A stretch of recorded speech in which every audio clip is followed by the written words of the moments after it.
ഇന്നേ ദിവസം തിരുസഭ അനുസ്മരിക്കുന്ന പ്രധാന വിശുദ്ധർ. ഒന്നാമതായി വിശുദ്ധ അൽഫോൻസ. ജീവിതകാലം 1910 മുതൽ 1946 വരെ. ഭാരതത്തിലെ പ്രഥമ വിശുദ്ധയായ അൽഫോൻസാമ്മ അനേകായിരങ്ങളിൽ സുവിശേഷത്തിന്റെ ആവേശം പകരാൻ, മിശിഹ അനുകരണത്തിന്റെ അഗ്നി കൊളുത്താൻ പീഠത്തിന്മേൽ ഉയർത്തിവയ്ക്കപ്പെട്ട വിളക്കാണ്. ജീവിത വിശുദ്ധി കൊണ്ടും ലാളിത്യം കൊണ്ടും അനുകരണീയയായ മാതൃകയാണവൾ. കേരളത്തിലെ കുടമാളൂർ ഇടവകയിലെ മുട്ടത്തുപാടത്ത് കുടുംബത്തിൽ 1910 ഓഗസ്റ്റ് മാസം 19 അന്നക്കുട്ടി എന്ന അൽഫോൻസ ഭൂജാതയായി. ചെറുപ്പത്തിലെ അമ്മയെ നഷ്ടപ്പെട്ട അവളെ വളർത്തിയത് മാതൃസഹോദരി അന്നമ്മയാണ്. ക്രൈസ്തവ മൂല്യങ്ങളിൽ അടിയുറച്ച സ്വഭാവ രൂപീകരണത്തിന് അവളെ സഹായിച്ചത് ഈ വളർത്തമ്മയാണ്. ചെറുപ്പത്തിലെ തന്നെ ഒരു കന്യാസ്ത്രീയാകണമെന്ന ആഗ്രഹമുണ്ടായിരുന്ന അന്നക്കുട്ടി വിവാഹത്തിന് സമ്മതിച്ചില്ല. 1927 ഭരണജ്ഞാനത്തെ ക്ലാരമഠത്തിൽ പ്രവേശിച്ച അന്നക്കുട്ടി 1928 ഓഗസ്റ്റ് 2 ശിരോവസ്ത്രവും 1930 മെയ് 19 സഭാവസ്ത്രവും സ്വീകരിച്ചു. 1936 ഓഗസ്റ്റ് 12 നിത്യവ്രത വാഗ്ദാനം നടത്തി. യേശുവിനാൽ സന്യാസ ജീവിതത്തിലേക്ക് ആകർഷിക്കപ്പെട്ട അവൾ യേശുവിനോടുകൂടെ യേശുവിനുവേണ്ടി ജീവിച്ചു. കൊച്ചുത്രേസ്യ പുണ്യവതിയോട് ചെറുപ്പത്തിൽ തന്നെ പ്രത്യേക ഭക്തിയുണ്ടായിരുന്ന അൽഫോൻസ കൊച്ചു കൊച്ചു കാര്യങ്ങളിലൂടെ ഒരു വലിയ പുണ്യവതിയാകണമെന്ന് വളരെ ആഗ്രഹിച്ചിരുന്നു. കൊച്ചുനാൾ മുതൽ സുഹൃതങ്ങളുടെ പാഠശാലയിൽ സ്നേഹം, വിശുദ്ധി, ത്യാഗം, സഹനം, നോമ്പ്, പ്രാർത്ഥന, ഉപവാസം പരിശീലിപ്പിക്കപ്പെട്ട അൽഫോൻസാമ്മ വ്രതത്രയത്തിൽ കർമ്മവും ജീവിതവും സമന്വയിപ്പിച്ച ഒരു സാത്വിക ത്യാഗിയായി തീരുകയായിരുന്നു. അൽഫോൻസായുടെ പരിധിയില്ലാത്ത സ്നേഹവും പരാതിയില്ലാത്ത സഹനവുമാണ് ലോകദൃഷ്ടിയിൽ അധികമാരും അറിഞ്ഞിട്ടില്ലാത്ത അവളെ ദൈവം വിശുദ്ധിയുടെ സോപാനത്തിലേക്ക് ഉയർത്തിയതിന്റെ പിന്നിലെ രഹസ്യം. വിശുദ്ധ പൗലോശ്ലീഹായെപ്പോലെ സ്നേഹത്തിന്റെ പിന്നാലെ അവളും ഓടുകയായിരുന്നു. കർത്താവേ, എന്നെ സ്നേഹത്തിന്റെയും സഹനത്തിന്റെയും ബലിവസ്തുവാക്കണമേ എന്ന് പ്രാർത്ഥിക്കാൻ കഴിയുന്ന സ്നേഹം. അസഹ്യമായ സഹനങ്ങളിൽ ഉറങ്ങാതെ കിടക്കുമ്പോൾ നീ എന്തു ചെയ്യുകയാണ് എന്ന ചോദ്യത്തിന് ഞാൻ സ്നേഹിക്കുകയാണ് എന്ന് മറുപടി പറയാൻ കഴിയുന്ന സ്നേഹം. നീ ചോദിക്കുന്നതെല്ലാം ഞാൻ തന്നില്ലേ, അതുപോലെ ഞാൻ ചോദിക്കുന്നതെല്ലാം നീയും തരണം എന്ന സർവ്വസ്വാതന്ത്ര്യവും ഉപയോഗിച്ച് പറയാൻ കഴിയുന്ന സ്നേഹം. അൽഫോൻസാമ്മയുടെ ജീവിതത്തെ ഊഷ്മളവും ദീപ്തവുമാക്കിയത് ഈ സ്നേഹമാണ്. യേശുവിനു വേണ്ടി എന്തും സഹിക്കുക, കൂടുതൽ സഹനം ചോദിച്ചു വാങ്ങുക, ഇത് അൽഫോൻസാമ്മ അനുദിന ജീവിതത്തിൽ പതിവാക്കിയിരുന്നു.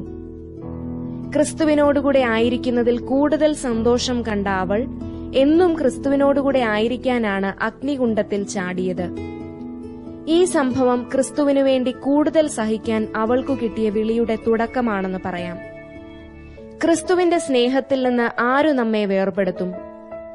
ക്ലേശമോ, ദുരിതമോ, പീഡനമോ, പട്ടിണിയോ, ആപത്തോ, വാളോ? പൗലോശ്ലീഹായുടെ ഈ ചോദ്യത്തിന് ജീവിതം കൊണ്ട് സാക്ഷ്യം നൽകിയ വിശുദ്ധയാണവൾ. ഇങ്ങനെ സഹനത്തെയും വേദനകളെയും തിരസ്കരണങ്ങളെയും എല്ലാം സ്വർഗചിന്തകൾ കൊണ്ട് അവൾ കീഴടക്കി. മാവ് ഇടിച്ചു പൊടിച്ചാലേ ഓസ്തിയപ്പത്തിനുള്ള മാവുണ്ടാക്കാൻ കഴിയൂ. മുന്തിരിപ്പഴം ചക്കിലിട്ട് ആട്ടിയുടച്ചാലേ അതിലുള്ള നീര് കിട്ടൂ എന്ന് അൽഫോൻസാമ്മയ്ക്ക് അറിയാമായിരുന്നു.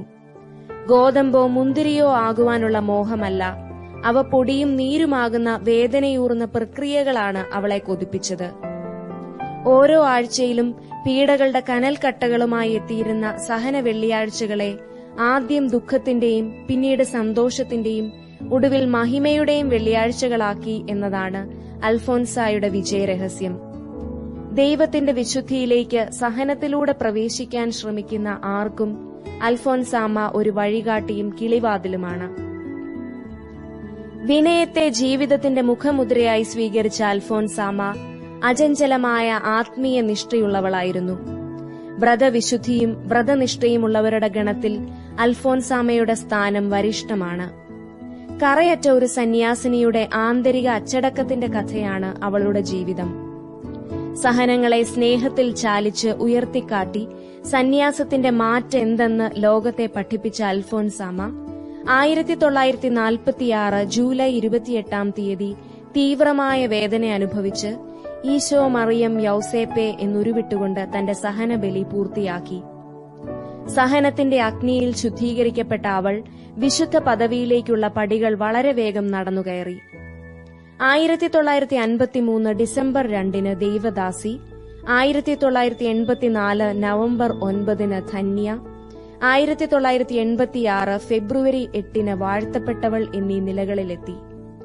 2008 ഒക്ടോബർ 12 ബെനഡിക്ട് 16 മാർപ്പാപ്പ അൽഫോൻസാമയെ വിശുദ്ധ പദവിയിലേക്കുയർത്തി. അങ്ങനെ അവൾ ഭാരതത്തിലെ പ്രഥമ വിശുദ്ധയായി ലോകത്തിലും വിശിഷ്യ ഭാരതത്തിലും വിശുദ്ധിയുടെ പരിമളം പ്രസരിപ്പിച്ചുകൊണ്ട് പരിലസിക്കുന്നു. ഇന്ന് അനുസ്മരിക്കുന്ന രണ്ടാമത്തെ വിശുദ്ധർ രക്തസാക്ഷികളായ വിശുദ്ധ നസാരിയൂസും സെൽസൂസും. മരിച്ച വർഷം 68. നസാരിയൂസിന്റെ പിതാവ് റോമൻ സൈന്യത്തിലെ ഒരു വിജാതീയ ഉദ്യോഗസ്ഥനും അമ്മ പെർപെത്തുവ തികഞ്ഞ ഒരു ക്രിസ്ത്യാനിയുമായിരുന്നു. അമ്മയെ പഠിപ്പിച്ചത് പത്രോശ്ലീഹായോ അദ്ദേഹത്തിന്റെ ഒരു ശിഷ്യനോ ആണ്. നസാരിയൂസ് ഒരു തീക്ഷ്ണ ക്രിസ്ത്യാനിയായി വളർന്നു. ആത്മരക്ഷയിലുള്ള അഭിനിവേശം നിമിത്തം പല പ്രദേശങ്ങളിലും പോയി സുവിശേഷം പ്രസംഗിച്ചു. ശ്ലൈഹിക തീക്ഷ്ണത അദ്ദേഹത്തിന്റെ പ്രസംഗങ്ങളിലുണ്ടായിരുന്നു. മിലാനിലെത്തിയപ്പോൾ വിശ്വാസത്തെ പ്രതി തന്റെ കൂടെയുണ്ടായിരുന്ന സ്നേഹിതരും ഒരുമിച്ച് ശിരച്ഛേദനം ചെയ്യപ്പെട്ടു. നീറോയുടെ പ്രഥമ മർദ്ദനത്തിലാണ് ഇവർ വധിക്കപ്പെട്ടത്. വിശുദ്ധ നസാരിയൂസിന്റെ കുഴിമാടത്തിൽ വിശുദ്ധന്റെ രക്തം ഒരു പാത്രത്തിൽ വച്ചിരുന്നു. 395 വിശുദ്ധ അംബ്രോസ് ഈ കുഴിമാടം കണ്ടുപിടിച്ച് തുറന്നു നോക്കിയപ്പോൾ രക്തം യാതൊരു അന്തരവും കൂടാതെ ഇരിക്കുന്നത് കണ്ടു. പലരും തൂവാല കൊണ്ട് ആ രക്തം തുടച്ചെടുത്തു. സ്വൽപ്പം രക്തമെടുത്ത് വിശുദ്ധ അംബ്രോസ് ബിഷപ്പ് വിശുദ്ധ ഗൌഡൻസിയൂസിന് അയച്ചു കൊടുക്കുകയുണ്ടായി. വിചിന്തനം: രക്തസാക്ഷികൾ ലോകത്തിൽ പരിത്യക്തരെ പോലെ മരിക്കുന്നു, എന്നാൽ ദൈവം അവരെ ബഹുമാനിക്കുന്നു. ലോകത്തിന്റെ മഹത്വങ്ങൾ നീർപ്പോള പോലെ ക്ഷണികമാണ്. സുഹൃതങ്ങളുടെ മഹത്വം മങ്ങുകയില്ല. സൂര്യന്റെ തേജസ്സിന് കാലാന്തരങ്ങളിൽ കുറവുണ്ടോ? രക്തസാക്ഷികളുടെ പ്രഭയ്ക്ക് ഒരന്തരവും വരികയില്ല. ഇന്ന് അനുസ്മരിക്കുന്ന മൂന്നാമത്തെ വിശുദ്ധൻ ഇന്നസെന്റ് പ്രഥമൻ പാപ്പ. റോമയ്ക്ക് സമീപമുള്ള അൽബാനോയാണ് ഇന്നസെന്റ് മാർപ്പാപ്പയുടെ ജന്മദേശം. പ്രതിഭാശാലിയായ ഈ പാപ്പ 15 കൊല്ലം തിരുസഭയെ ഭരിച്ചു. 402 മുതൽ 417 വരെ. മനിക്കിയർക്കും മോണ്ടനിസ്റ്റുകൾക്കും പ്രിഷില്ലിയൻ അബദ്ധവാദികൾക്കുമെതിരായ ഒരു കൽപ്പന ഹൊണോരിയൂസ് ചക്രവർത്തിയിൽ നിന്ന് നേടി. പാശ്ചാത്യ റോമൻ ചക്രവർത്തിയും ഗോത്തുകളുടെ നേതാവായ അലറിക്കും തമ്മിൽ സമാധാനമുണ്ടാക്കാൻ മാർപ്പാപ്പ ശ്രമിച്ചു. 410 അലറിക് റോമാ നഗരം ആക്രമിക്കുകയുണ്ടായി. റോമൻ ആചാരങ്ങൾ എല്ലായിടത്തും സ്വീകരിക്കണമെന്നും തിരുസഭയെ സംബന്ധിക്കുന്ന കാര്യങ്ങൾ റോമാ സിംഹാസനത്തിന്റെ നിശ്ചയങ്ങൾ അനുസരിച്ച് നിർവഹിക്കണമെന്നും മാർപ്പാപ്പ നിശ്ചയിച്ചു. കോൺസ്റ്റാന്റിനോപ്പിളിൽ നിന്ന് നാടുകടത്തപ്പെട്ട വിശുദ്ധ ക്രിസോസ്റ്റമിനെ തൽസ്ഥാനത്ത് നിയമിക്കാൻ മാർപ്പാപ്പ വിഫലമായ ഒരു പരിശ്രമം നടത്തി. ചക്രവർത്തി ക്രിസോസ്റ്റമിന് പകരം തെയോഫിലസ് എന്നൊരാളെ നിയമിച്ചു കഴിഞ്ഞിരുന്നു. വിചിന്തനം: സദാ തിരുസഭയോട് ചേർന്ന് ചിന്തിക്കുക. വിശുദ്ധ സിപ്രിയന്റെ വാക്കുകൾ: തിരുസഭ നിങ്ങൾക്ക് അമ്മയാകുന്നില്ലെങ്കിൽ ദൈവം നിങ്ങൾക്ക് പിതാവായിരിക്കുകയില്ല. ഇന്ന് അനുസ്മരിക്കുന്ന നാലാമത്തെ വിശുദ്ധൻ വിക്ടർ പ്രഥമൻ പാപ്പ. ഭരണകാലം 189 മുതൽ 199 വരെ. ഉയിർപ്പ് തിരുനാൾ നീസാൻ മാസം 14 ആഘോഷിക്കണമോ ഒരു വ്യവസ്ഥാപിത ഞായറാഴ്ച ആഘോഷിക്കണമോ എന്നത് 2ാം ശതാബ്ദത്തിൽ വലിയൊരു തർക്കവിഷയമായിരുന്നു. പൌരസ്ത്യർ നീസാൻ 14 ഉയിർപ്പ് തിരുനാൾ ആഘോഷിച്ചിരുന്നത്. വിക്ടർ മാർപ്പാപ്പ ഇറ്റാലിയൻ മെത്രാൻമാരുടെ ഒരു സൂനഹദോസ് റോമയിൽ വിളിച്ചുകൂട്ടി. മറ്റു പ്രധാന കേന്ദ്രങ്ങളിലും മെത്രാൻമാർ ഈ വിഷയം ചർച്ച ചെയ്തു.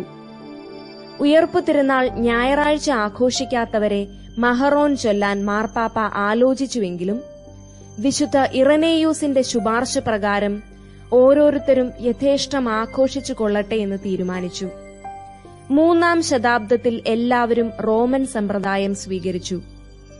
വിക്ടർ മാർപ്പാപ്പ ആദ്യമായിട്ട് ലത്തീനിൽ മതകാര്യങ്ങൾ പ്രതിപാദിക്കാനും ദിവ്യബലി സമർപ്പിക്കാനും തുടങ്ങി. ഏതാണ്ട് 3-ാം ശതാബ്ദത്തിന്റെ മധ്യം വരെ റോമയിൽ പോലും ക്രിസ്ത്യാനികൾ ഗ്രീക്കിലാണ് ദൈവശാസ്ത്ര ഗ്രന്ഥങ്ങൾ രചിച്ചിരുന്നതും ദിവ്യബലി സമർപ്പിച്ചിരുന്നതും.